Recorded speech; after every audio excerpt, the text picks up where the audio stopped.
Hey, Slater Crusaders, there is probably no author who I read that I say, yes, that's it, thank you, more than Suzanne Venker. Suzanne Venker's here. She's an author and relationship coach. Ms. Venker, how are you? Hi, I'm great. How are you? Does that make sense? Like, I'll read your articles and I'm like, yes, finally, that's exactly, like, I see the things you talk about. I see it out in my life. I see it in my circles, but I can't put words to it. And then I read your articles. I'm like, oh, bingo, that's it. Thank you so much. So I'm super grateful for you. Awesome. Great. Glad. Love it.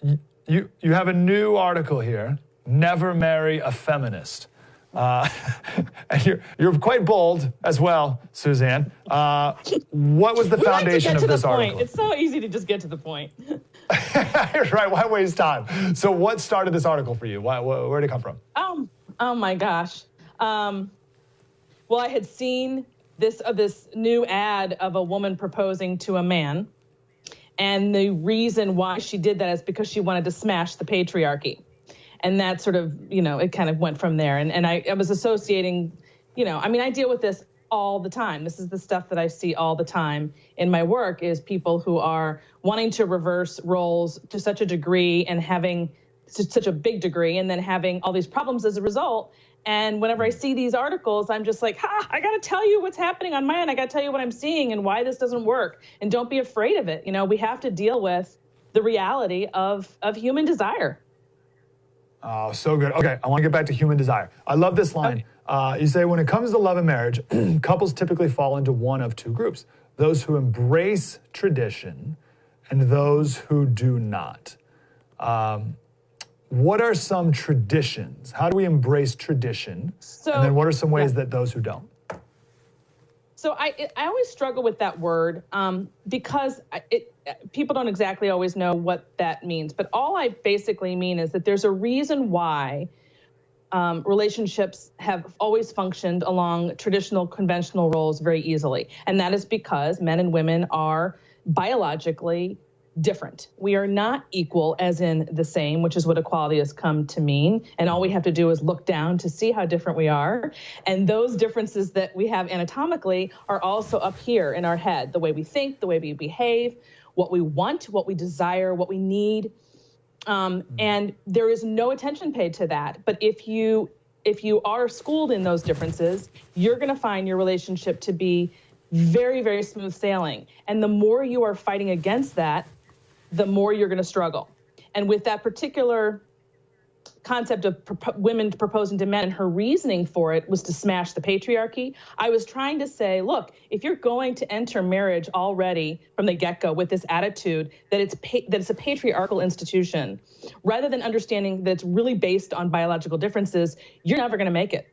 That's the bottom line. Because your attitude going in is absolutely, first of all, it's not true, and it's also very negative. What does that attitude do to the man in the marriage? So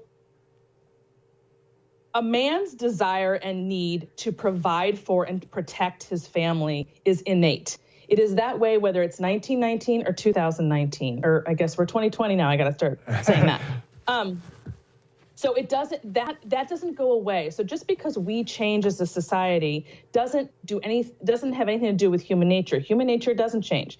So a man's desire to provide is crucial to his identity. And when women don't understand that and try to reverse it and become the protector and the providers of the family, pretty much all hell breaks loose, because you're setting up a relationship dynamic where the man is more your son than your hero. Wow. Right? Oh, sorry, I cut you off here. Let me. Okay. So you create a dynamic where the husband becomes more your son as opposed to the hero. Wow, that's so good, Suzanne. Okay, keep going. Sorry. Yeah, well, I mean, who wants to have sex with their son or their mother, right? That's not how it's supposed to work. So the more you allow yourself to be cared for and protected and provided by a man, the more that sexual relationship is going to flourish. Now, this gets into tricky territory because people will say, well, how are we going to do that with the way the world's changed so much and women are working? And the argument isn't that women don't ever enter the marketplace. The idea is to understand, how are we going to marry, or figure out rather, how are you going to marry that new reality with the reality of human nature that doesn't change? We have to figure out, you have to figure out for yourself in your own relationships, in your own marriage, how to do that.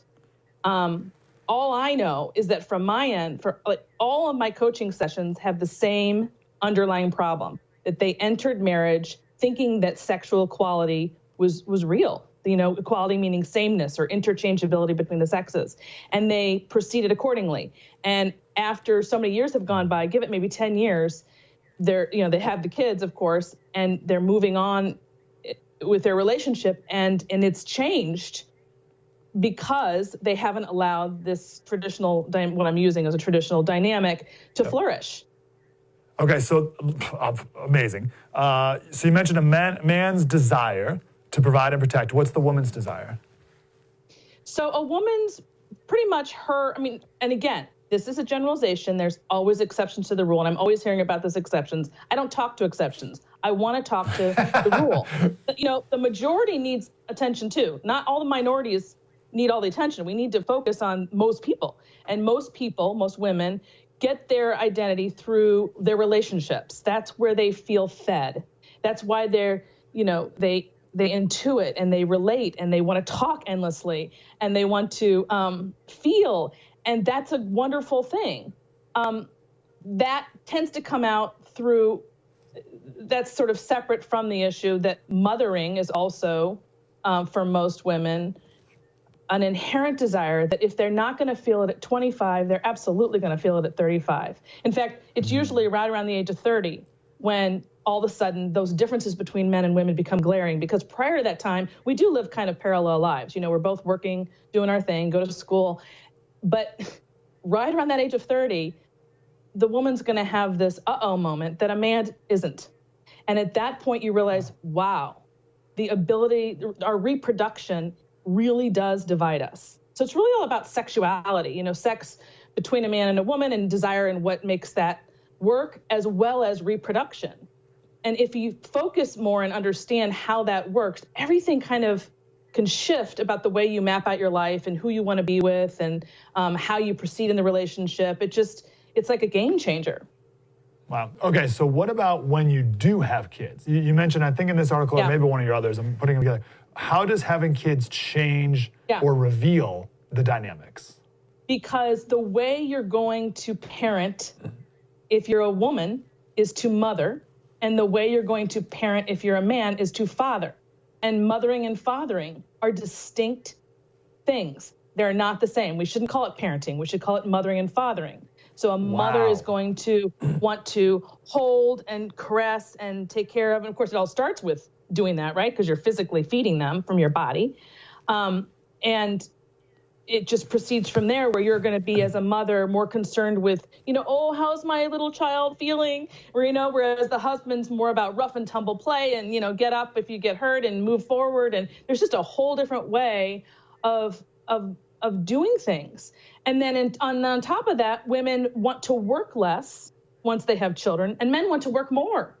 I mean, when you have a child, your first instinct is to, oh my gosh, I got to take care of this child. I got to figure out money-wise how I'm going to protect them and provide for them. A mom's first instinct is to take care of him emotionally. How am I going to do that? So again, right away, you're already thinking differently about your work-life balance, all those things you were thinking about prior to having kids, differently once the kids come along. That's why you see women pulling away from the workforce once they have kids, and men don't do that.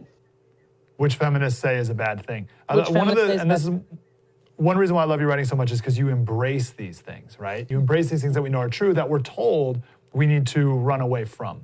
And you're so right. Let me ask you this last question here, Suzanne, and I hope we can talk again and often. There's the lie from the left, from progressives, feminists, however you want to describe it, that if a woman were to embrace this traditional dynamic that we're talking about here, then they're taking the lesser role. Dispel that myth. So that's really at the base of this whole thing, is the idea that the traditional roles, and once again, I need to qualify that by saying this isn't about strict traditional roles. This is about traditional-ish roles, because the world has changed so much and there is so much overlap, which is fine. But to understand the main structure being in place is to understand how men and women are designed to work in complementary fashion or in tandem toward a common goal. But they changed it to be that having a separate role means less than for the woman because she's not producing an income, because for feminists, it's all about power. It's all about power. That's all they're concerned with. So in order to have power, the kind of power that they want, you need money and clout in the world. The kind of power that regular everyday women want is the power via their relationships at home. That's real power. And if you can keep those relationships strong via your family, via your marriage and your kids, you've won. As far as I'm concerned, you've just won. If it's all up in smoke, you're never going to be able to get back. You're never going to be able to make up for that in the workforce, what you weren't able to do on the home front. So these are things that are never discussed, of course, by the folks in power, because they have a completely different way of viewing the world and they sell a different message entirely, and it's screwing up people's lives. Suzanne. Yeah, so I want to come back. You're great. Yeah. This is my attitude when I read your articles. I'm like, oh, that's good. Man. All right. Awesome. Suzanne Venker. The website is SUZANNE Venker, VENKER.com. Read them all, listen, speaking, coaching, all that good stuff. Anything else, Suzanne, that I want to promote here? Because I want to promote it all. Thank you very much. No, that's about it. You've got it covered. The okay, website done. has Suzanne it all. Venker. Yeah, it's all there. Yep. Beautiful. All right, Suzanne, we'll talk again. Thank you, ma'am. Thanks, Mike. Have a great day. Amazing stuff. True story. Mike Slater, spread the word.